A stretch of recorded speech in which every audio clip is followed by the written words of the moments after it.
Hello everyone, welcome to my channel. तो friends, आज की इस वीडियो में हम लोग जो है सॉल्व करने वाले हैं प्रीवियस ईयर क्वेश्चन का पीजीटी का भाग 8। यानी इसके पहले हमने 7 वीडियोज़ ऑलरेडी अपलोड किए हैं प्रीवियस ईयर क्वेश्चन के। अगर आपने उसे नहीं देखा है तो एक बार जाकर के ज़रूर देखिए। और आज का वीडियो हम चलिए स्टार्ट करते हैं। और अगर आप चैनल पर पहली बार आए हैं तो चैनल को सब्सक्राइब कर लीजिए और वीडियो को लाइक कर दीजिए। और अगर आपके फ्रेंड्स एंड फैमिली में कोई तैयारी कर रहा है सोशियोलॉजी से रिलेटेड किसी भी एग्ज़ाम्स की, तो आप उनके साथ वीडियो शेयर कर सकते हैं। तो चलिए शुरू करते हैं देर न करते हुए और देखते हैं कि आज हमारा जो क्वेश्चन है वो किस तरीके का है। तो देखिए, पहला क्वेश्चन है आज का, मैक्स मूलर का संबंध है प्रकृतिवाद से, अनुप्राणवाद से, निजाति केंद्रिकतावाद से या फिर अनध्यात्मवाद से। तो मैक्स मूलर जो हैं ये इन्होंने कौन सा कॉन्सेप्ट दिया था, ये किससे संबंधित है? तो इसका राइट आंसर होगा ऑप्शन नंबर ए, प्रकृतिवाद। इन्होंने जो कॉन्सेप्ट दिया था अपना वो था प्रकृतिवाद से। चलिए अगला क्वेश्चन देखते हैं, क्वेश्चन नंबर 2। क्वेश्चन नंबर 2 है, धर्म की उत्पत्ति के आत्मावाद का सिद्धांत को किसने प्रतिपादित किया है? इमानुएल दुर्खीम ने, मैक्स वेबर ने, ईवी टायलर ने या फिर एस.जे. फ्रेजर ने। तो आत्मावाद का सिद्धांत किसने दिया था?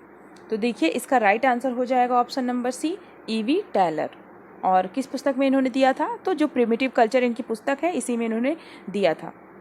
नेक्स्ट क्वेश्चन देखते हैं, क्वेश्चन नंबर 3। क्वेश्चन नंबर 3 है, किसका मत है कि हमारी मानवीकरण यानी ह्यूमनाइजेशन की प्रक्रिया प्राथमिक समूहों में ही होती है? ऐसा किसका मानना है? तो पहले हैं कोजर एवं रोजनबर्ग, दूसरे हैं टालकट पार्सन्स, तीसरे हैं C.H. कूले, चौथे हैं किंग्सले डेविस। तो कौन मानता है कि जो मानवीकरण की प्रक्रिया होती है वो प्राथमिक समूह द्वारा ही होती है समाज में? तो इसका राइट आंसर हो जाएगा option number A, टालकट Parsons. टालकट Parsons के अनुसार जो हमारी मानवीकरण की प्रक्रिया होती है वो प्राथमिक समूहों में ही होती है। प्राथमिक समूह से उन्होंने क्या मतलब बताया था कि जो प्राथमिक समूह होता है यानी वो समूह होता है जिनमें सदस्यों के बीच आमने सामने का घनिष्ठ संबंध होता है और साथ ही उनमें पारस्परिक सहयोग और अनिवार्य विशिष्टता होती है। नेक्स्ट क्वेश्चन देखते हैं, क्वेश्चन नंबर 4। प्राइमरी ग्रुप के लिए आवश्यक नहीं है, यानी जो प्राथमिक समूह होता है उसके लिए कौन सा तत्व आवश्यक नहीं है? तो पहला है औपचारिक नियम, दूसरा है इकरारनामा या स्थायित्व, इकरारनामा का स्थायित्व, तीसरा है एक छोटा आकार, चौथा है आमने सामने का संपर्क। तो प्राइमरी ग्रुप यानी प्राथमिक समूह के लिए इसमें से कौन सा आवश्यक नहीं है? तो इसका राइट आंसर होगा ऑप्शन नंबर ए, औपचारिक संबंध, औपचारिक नियम। यानी जो प्राथमिक समूह होता है वो सबसे पहले तो आमने सामने का इनमें संबंध होता है, जैसे आपका घर हो गया, परिवार हो गया, पड़ोस हो गया, ये सब क्या है? प्राथमिक समूह माने जाते हैं। आपको कोई औपचारिकता करने की ज़रूरत नहीं। आप अपने घर में कोई भी चीज़ औपचारिक तरीके से करते हैं क्या? नहीं ना। तो ये प्राथमिक समूहों में औपचारिकता की आवश्यकता नहीं होती है। जो सेकेंडरी ग्रुप होता है, द्वितीयक समूह होता है, वहाँ पर आपको औपचारिक तरीके से, एक फॉर्मल तरीके से रहना पड़ता है। नेक्स्ट क्वेश्चन देखते हैं, क्वेश्चन नंबर 5 है, कूले द्वारा वर्णित प्राथमिक समूह में कौन सा सम्मिलित नहीं है? परिवार, स्कूल, पड़ोस, बच्चों के खेल समूह। तो जो कूले हैं इन्होंने 3 बताए हैं, 3 तरह के इन्होंने प्राथमिक समूह बताए हैं। तो इसमें से कौन सा नहीं है पूछा है? तो देखिए इसका राइट आंसर हो जाएगा ऑप्शन नंबर बी, स्कूल। तो कूले ने जो 3 प्राथमिक समूह प्रमुख रूप से बताए हैं वो है परिवार यानी फैमिली, दूसरा इन्होंने पड़ोस बताया था यानी नेबरहुड, और तीसरा इन्होंने बताया था प्ले ग्रुप यानी जो क्रीड़ा समूह होता है, बच्चों के खेल का जो समूह होता है। तो इसका राइट आंसर हो जाएगा ऑप्शन नंबर बी। और इसके अलावा जो प्राथमिक समूह का कॉन्सेप्ट है इसे सबसे पहले जो है C.H. कूले जो हैं इन्होंने ही दिया था। सोशल ऑर्गेनाइजेशन इनकी जो पुस्तक थी जो कि आई थी कब? 1909 में, इसी में इन्होंने दिया था। नेक्स्ट क्वेश्चन देखते हैं, क्वेश्चन नंबर 6। प्राथमिक समूह की अवधारणा दी है कूले ने, हट्टन ने, लिंटन ने, राधा कमल मुखर्जी ने। तो प्राथमिक समूह की अवधारणा किसने दी है? कूले ने दी है। तो इसका राइट आंसर हो जाएगा ऑप्शन नंबर ए। अगला क्वेश्चन देखते हैं, क्वेश्चन नंबर 7। निम्न में से कौन द्वितीयक समूह है? ये सारे क्वेश्चन बहुत ही छोटे छोटे हैं, लेकिन अक्सर यही सारे क्वेश्चन कॉन्सेप्ट से जो क्वेश्चन है बहुत ज़्यादा पूछे जाते हैं पीजीटी के एग्जाम में। तो आप लोग इसको बिल्कुल इग्नोर मत करिएगा। थिंकर से तो पूछता ही पूछता है, जो समाजशास्त्रीय सिद्धांत वगैरह है उनसे पूछता ही है, लेकिन कॉन्सेप्ट से बहुत क्वेश्चन पूछे जाते हैं, परिभाषाएँ पूछी जाती हैं और ये छोटे छोटे कॉन्सेप्ट पूछे जाते हैं किस थिंकर ने दिए हैं। तो ये सारी चीज़ें। तो देखिए इसमें से कौन सा द्वितीयक समूह यानी सेकेंडरी ग्रुप है ये आपको बताना है। परिवार हो गया, ऑफिस हो गया, बच्चों का खेल समूह हो गया, और एक ऑप्शन शायद इसमें गायब हो गया है। तो देखिए इसमें चौथा ऑप्शन जो है वो गायब है, तो चौथा ऑप्शन यहाँ पे रहेगा पड़ोस। तो इसमें से बताना है कौन से सेकेंडरी ग्रुप है। तो इसमें से इसका राइट आंसर होगा option number B, office. Office जो है ये सेकेंडरी ग्रुप में आएगा। बाकी परिवार हो गया, पड़ोस हो गया, बच्चों का खेल समूह, तो ये कूले ने ही बताया था कि ये सारे प्राथमिक समूह के अंतर्गत आते हैं। अगला क्वेश्चन देखते हैं, क्वेश्चन नंबर 8। निम्न में से कौन सा प्राथमिक समूह है? परिवार, बच्चों का खेल समूह, पड़ोस, उक्त तीनों। तो अभी ये क्वेश्चन तो आपको एकदम रट गया होगा कि जो प्राथमिक समूह है वो कौन कौन से हैं। परिवार है, बच्चों का खेल समूह है, पड़ोस है, यानी तीनों हैं। तो इसका राइट आंसर हो जाएगा ऑप्शन नंबर डी। अगला क्वेश्चन देखिए, क्वेश्चन नंबर 9। ये सारे इजी क्वेश्चन हैं तो इसलिए हम इसे जल्दी जल्दी करेंगे। निम्नलिखित में से कौन सा प्राथमिक समूह नहीं है? स्काउट, साथी समूह, विद्यार्थियों की कक्षा, परिवार। इसमें से प्राथमिक समूह कौन सा नहीं है पूछा है। तो इसका राइट आंसर होगा option number A, scout. Scout guide जो होता है ये प्राथमिक समूह में नहीं आता है। क्यों नहीं आता है? इसमें आमने सामने का तो संबंध होता है, लेकिन कहीं ना कहीं वो अस्थिर होता है। मतलब संगठित तो होता है, लेकिन बाद में जैसे ही उद्देश्य सारे पूरे हो जाते हैं, मतलब सब जो है बिखर जाते हैं, अस्थिर होता है, स्थिर नहीं होता है। तो ये जो है स्काउट जो है ये प्राथमिक समूह के अंतर्गत नहीं आता है, ये सेकेंडरी ग्रुप में आता है।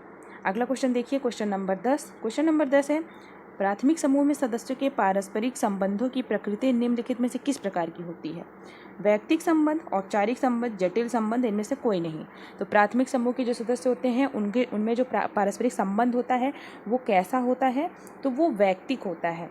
तो इसका राइट आंसर हो जाएगा ऑप्शन नंबर ए, औपचारिक नहीं होता है, जटिल भी नहीं होता है, वैयक्तिक होता है। क्योंकि इनके बीच जो संबंध होता है वो नेचुरल होता है, वो किसी दबाव में या किसी निश्चित उद्देश्य को लेकर के नहीं होता है, वो नेचुरल होता है। नेक्स्ट क्वेश्चन देखिए, क्वेश्चन नंबर 11। निम्नलिखित में से कौन सी विशेषता किसी सेकेंडरी ग्रुप की विशेषता नहीं है? यानी जो द्वितीयक समूह है उसकी इसमें से कौन सी विशेषता नहीं है, ये आपको बताना है। यह औपचारिक नियमों द्वारा नियंत्रित होता है, ये सही है। यह आमने सामने पड़ता है, यह अवैयक्तिक होता है, ये भी सही है। यह सामान्यतः आधुनिक जटिल समाजों में पाया जाता है, ये भी सही है। तो इसमें से पूछा है कि कौन सा नहीं है विशेषता, तो इसका राइट आंसर हो जाएगा ऑप्शन नंबर बी, आमने सामने। आमने सामने का संबंध सेकेंडरी ग्रुप में नहीं होता है, प्राथमिक समूह की ये विशेषता है, आप लोग ध्यान दीजिएगा। तो इसका राइट आंसर हो जाएगा ऑप्शन नंबर बी। अगला क्वेश्चन देखिए, क्वेश्चन नंबर 12। क्वेश्चन नंबर 12 है, औपचारिक संबंध निम्न में से किस समूहों का लक्षण है? देखिए वही सारे क्वेश्चन हैं और कितने तरीके से, मतलब बहुत आपको इजी क्वेश्चन लग रहे होंगे, लेकिन इन सारे क्वेश्चन को लेने का मेरा क्या उद्देश्य है कि आप लोग देखिए कि एक ही क्वेश्चन को किस किस तरीके से पूछता है, अलग अलग वे में पूछता है, अलग अलग वर्ड में पूछता है, और आंसर सबका सेम ही है लेकिन घुमा करके हर बार पूछता है। तो आप देख सकते हैं कि एक ही क्वेश्चन कितने बार आया। ये तो मैंने एक बार ही क्वेश्चन को लिया है, लेकिन एक क्वेश्चन कई बार पूछे गए हैं, तो हर तरीके से हर बार ये लोग नए तरीके से एक ही क्वेश्चन को पूछते हैं। तो इसीलिए मैं ये सारे क्वेश्चन आज लेकर के आई हूँ। तो देखिए, औपचारिक संबंध निम्न में से किस समूहों का लक्षण है? प्राथमिक समूह, द्वितीयक समूह, स्थानीय समूह, स्थायी समूह। तो औपचारिक संबंध जो है ये द्वितीयक समूहों का लक्षण है, यानी सेकेंडरी ग्रुप का लक्षण है। तो इसलिए इसका राइट आंसर हो जाएगा ऑप्शन नंबर बी। अगला क्वेश्चन देखिए, क्वेश्चन नंबर 13। घनिष्ठता विहीन अनुभव प्रदान करने वाले समूह को कहा जाता है? प्राथमिक समूह, द्वितीयक समूह, संदर्भ समूह, अंतः समूह।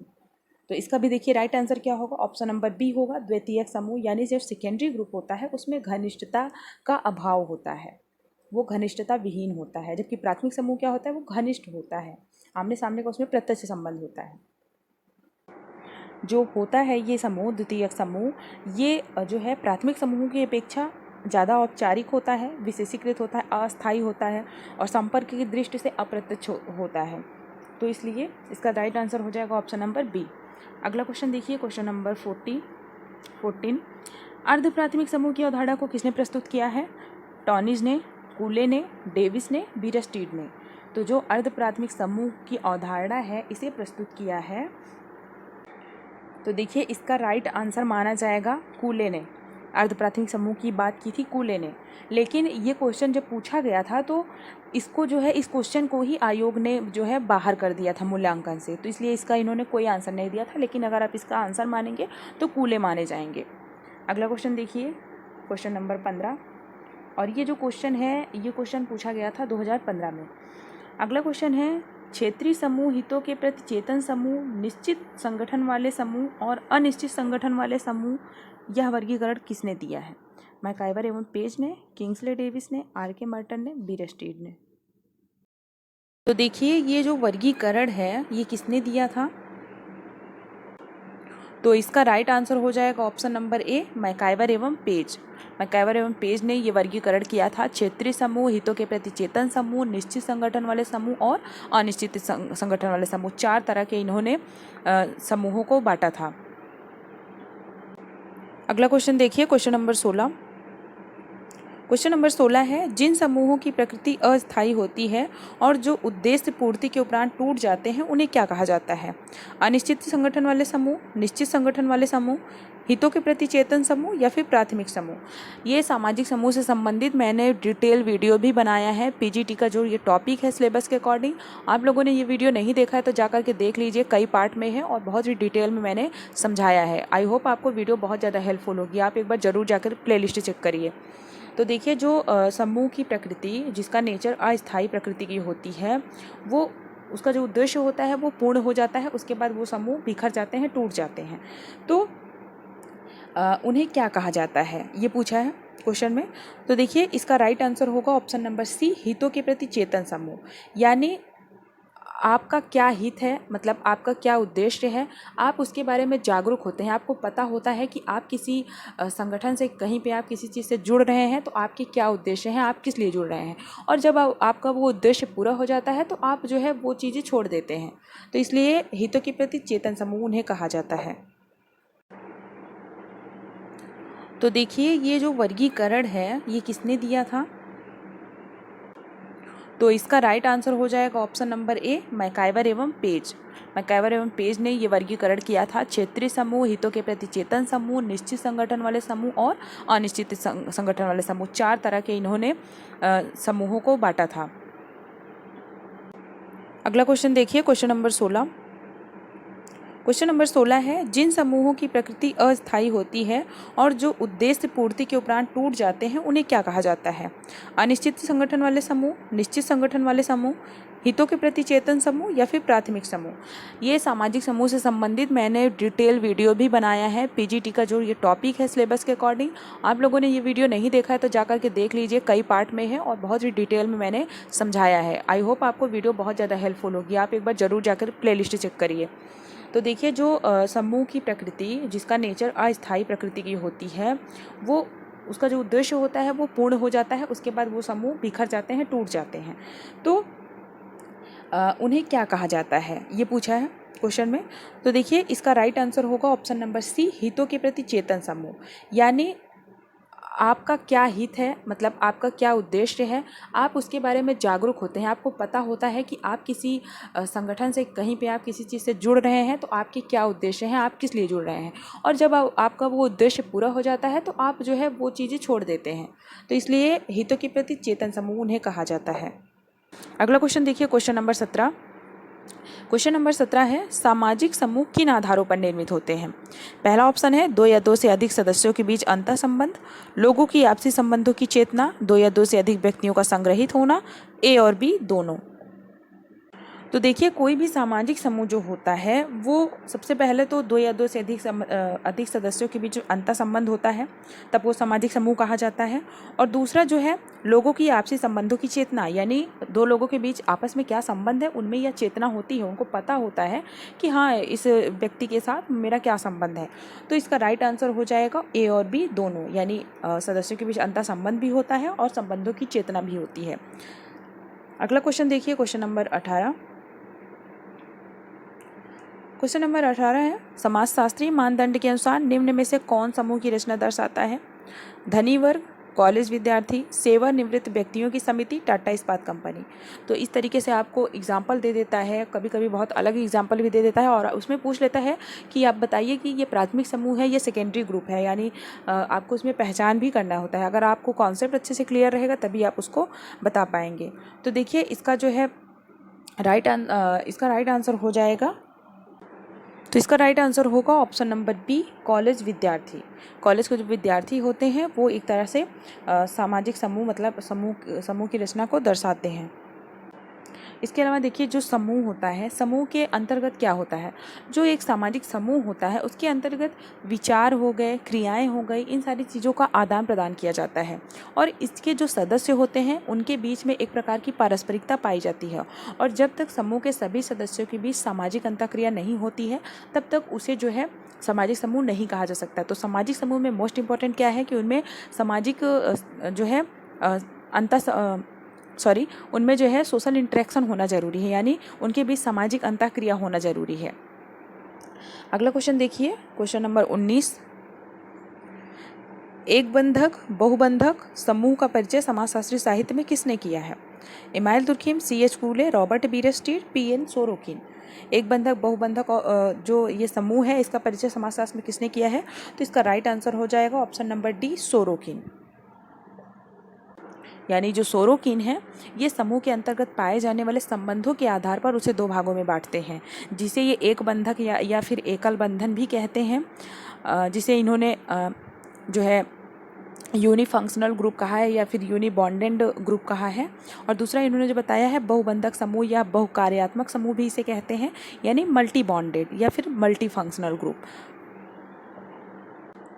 इसके अलावा इन्होंने जो वर्गीकरण किया है सोरोकिन ने, तो देखिए इन्होंने क्या बताया कि जो एक बंधक समूह होता है इसमें जो सभी लोग होते हैं वो एक ही आधार पर एक दूसरे से जुड़े होते हैं, ऐसे लोगों को एक बंधक समूह ये कहते हैं। जैसे कुछ लोग प्रजाति, उम्र या फिर लिंग के आधार पे या नातेदारी के आधार पे या भाषा, धर्म या शिक्षा के किसी के आधार पे भी समूह का निर्माण करते हैं, तो उसे इन्होंने एकल बंधन समूह कहा है। और इसके अलावा इन्होंने जो है बहुबंधक किसे कहा है? इन्होंने कहा है कि जैसे कुछ समूह के लोग जो एक से अधिक प्रकार बंधनों से बंधे होते हैं उसे इन्होंने बहुबंधक कहा है। जैसे परिवार क्या है, तो परिवार बहुबंधन समूह है और इसके जो सदस्य होते हैं वो विभिन्न आधारों पर एक दूसरे से जुड़े होते हैं। तो यही इन्होंने सारी चीज़ें बताई थी। तो एकल बंधक और बहुबंधन ये किसने दिया था? तो ये दिया था सोरोकिन ने। अगला क्वेश्चन देखिए, क्वेश्चन नंबर 20। देखिए आप लोग अगर अभी तक वीडियो देख रहे हैं और आपको हेल्पफुल लग रहा है तो वीडियो को तुरंत लाइक कर दीजिए और अपना फीडबैक ज़रूर दीजिएगा। और बहुत सारे लोग जो है अपना फीडबैक देते हैं, उनको बहुत बहुत धन्यवाद और अच्छा लगता है उनका कमेंट पढ़ के। आप लोग भी जो है ज़रूर अपना फीडबैक लिखिए, कमेंट लिखिए। आपको जिस जैसा भी वीडियो लगता है अच्छा ख़राब, आप अपना फीडबैक ज़रूर दीजिए। और चैनल को सब्सक्राइब नहीं किया है अभी तक तो चैनल को सब्सक्राइब कर लीजिए। अगला क्वेश्चन देखते हैं, क्वेश्चन नंबर 20। निम्नलिखित में से किसने सामाजिक समूह का वर्गीकरण अंतः समूह व बाह्य समूह में किया है? तो ऑप्शन है कूले, समनर, टॉनिज और मैकावर एवं पेज। तो अंतः समूह और बाह्य समूह का कॉन्सेप्ट ये मतलब ये वर्गीकरण किसने किया था ये बताना है। तो देखिए इसका जो राइट आंसर होगा वो होगा समनर। तो आपको बता दें जो समनर हैं इन्होंने केवल और केवल अंतः समूह का कॉन्सेप्ट दिया था। इनकी जो पुस्तक है फोकवेज, इसमें इन्होंने 1907 में इनकी जो पुस्तक आई थी फोकवेज, इसमें इन्होंने अंतः समूह का कॉन्सेप्ट अपना दिया था। उसके बाद जो है बाह्य समूह का और जो विचारक हैं उन्होंने ये कॉन्सेप्ट दिया है, लेकिन माना जाता है समनर। और ये जो क्वेश्चन है ये आया था पीजीटी के एग्ज़ाम में और ये आया था 2016 में, ये आया था 2015 में ये क्वेश्चन।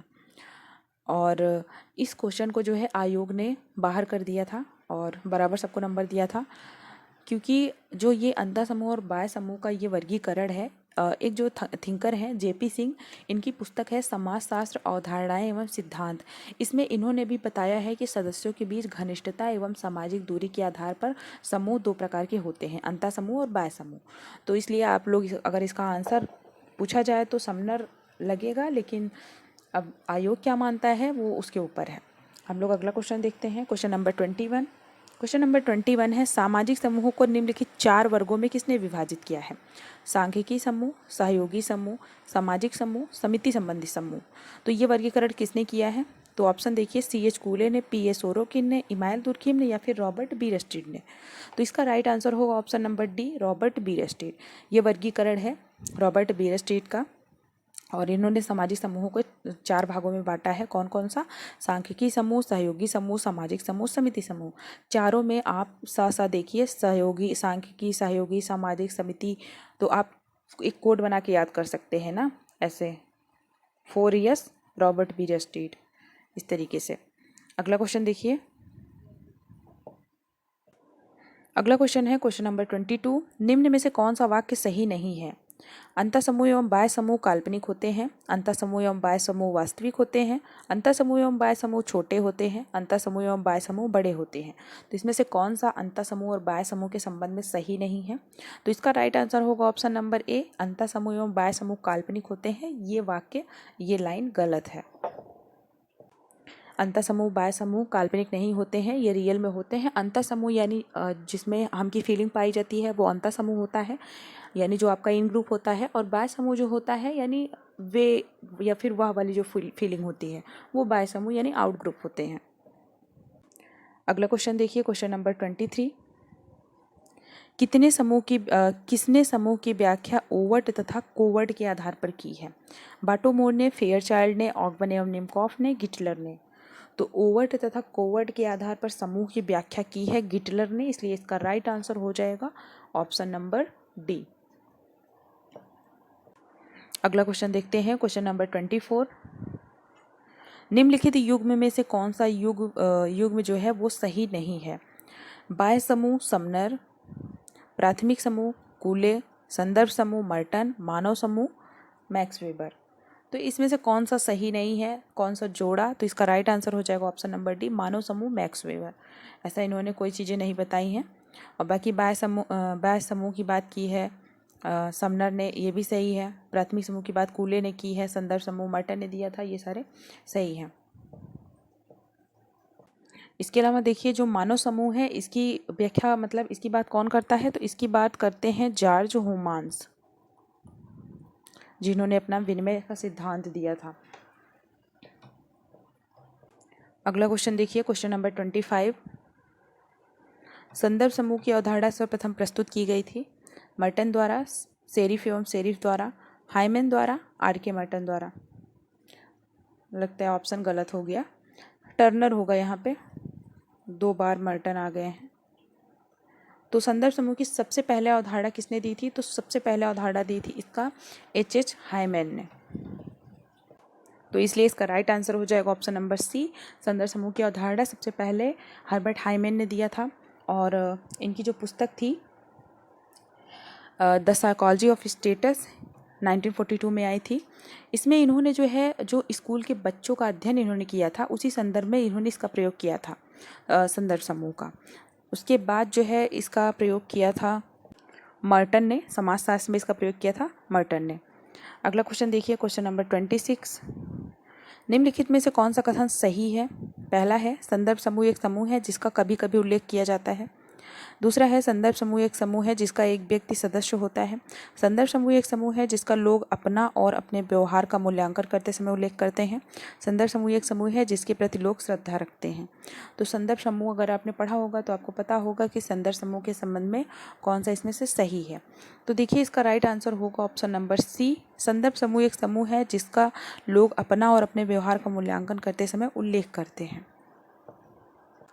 तो संदर्भ समूह क्या होता है? संदर्भ समूह में जो व्यक्ति होता है वो दूसरों से अपनी तुलना करता है और अपना जो है मूल्यांकन करता है, उसकी तुलना करके अब मतलब उससे कंपेयर करके अपने आप को अपना मूल्यांकन करता है कि उसके पास ये सारी चीज़ें हैं, मेरे पास नहीं हैं, मैं भी उसकी तरह बनना चाहता हूँ। तो वो सारी चीज़ें क्या है, संदर्भ समूह के अंतर्गत आती हैं। अगला क्वेश्चन देखिए, क्वेश्चन नंबर 27। संदर्भ समूह व्यवहार के मुख्य आधार का निर्माण किससे होता है? ईर्ष्या से, तुलना से, तुलनात्मक अभाव बोध से, उपर्युक्त में से कोई नहीं। तो देखिए इसका राइट आंसर होगा ऑप्शन नंबर सी, तुलनात्मक अभाव बोध से। जो संदर्भ समूह होता है, संदर्भ समूह के संबंध में जो तुलनात्मक वंचना या वंचन या फिर अभाव की जो दशा होती है जिसे सापेक्षिक अभाव बोध यानी रिलेटेड डिप्राइवेशन भी कहते हैं, ये कॉन्सेप्ट मर्टन ने दिया था। और उन्होंने बताया था कि लोग मतलब दूसरों को देख करके उसे अपना संदर्भ यानी उसे अपना आइडियल मानते हैं और उससे अपने आप को कंपेयर करते हैं, उसकी तरह बनना चाहते हैं, उसको अपना संदर्भ एक तरह से मानते हैं।